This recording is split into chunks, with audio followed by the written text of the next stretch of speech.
we are engaged in an information war. You know, during the Cold War, we did a great job in getting America's message out. After the Berlin Wall fell, we said, okay, fine, enough of that. You know, we've done it, we're done. And unfortunately, we are paying a big price for it. And our private media cannot fill that gap. In fact, our private media, particularly cultural programming, often works at counter purposes to what we truly are as Americans and what our values are. I remember having an Afghan general tell me that the only thing he thought about Americans is that all the men wrestled and the women walked around in bikinis, because the only TV he ever saw was Baywatch and Worldwide Wrestling. So we are in an information war, and we are losing that war. I'll be very blunt in my assessment. Al Jazeera is winning. The Chinese have opened up a global English language and multi-language television network. The Russians have opened up an English language network.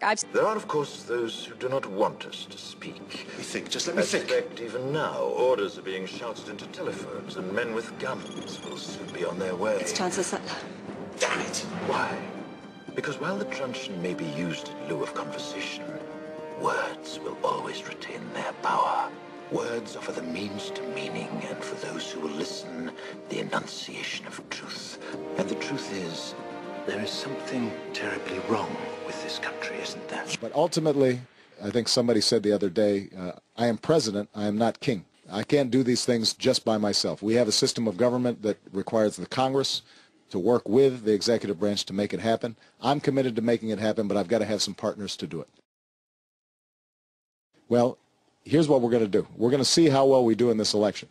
And I think a lot of it is going to depend on whether we still have some support, not only from Democrats but also Republicans, but they're going to be paying attention to this election. And if Latinos sit out the election, instead of saying we're going to punish our enemies and we're going to reward our friends who stand with us on issues that are important to us, if they don't see that kind of upsurge in voting in this election, then I think it's going to be harder. And that's why I think it's so important that people focus on voting on November 6th.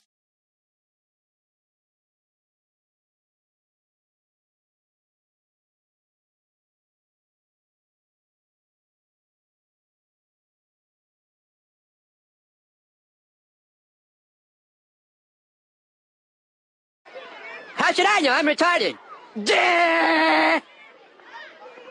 I'll just leave that blank for now. Of the United States. Do you think that you can act without Congress to initiate a no-fly zone in Syria without congressional approval?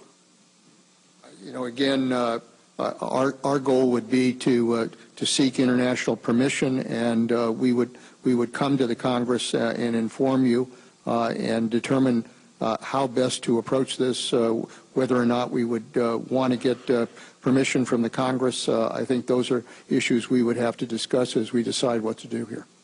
Well, I'm almost breathless about that, because what I heard you say is we're going to seek international approval, and then we'll come and tell the Congress what we might do, and we might seek congressional approval. No, well, I want to just say to you, that's a big dish. Wouldn't you agree?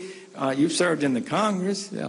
Wouldn't you agree that that's would be pretty breathtaking to the average American? So would you like to clarify that? But I've...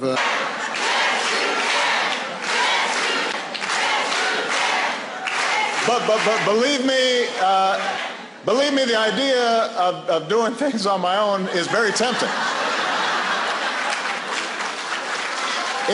I promise you, not just on immigration reform. But that's not how our system works. That's not how our democracy functions.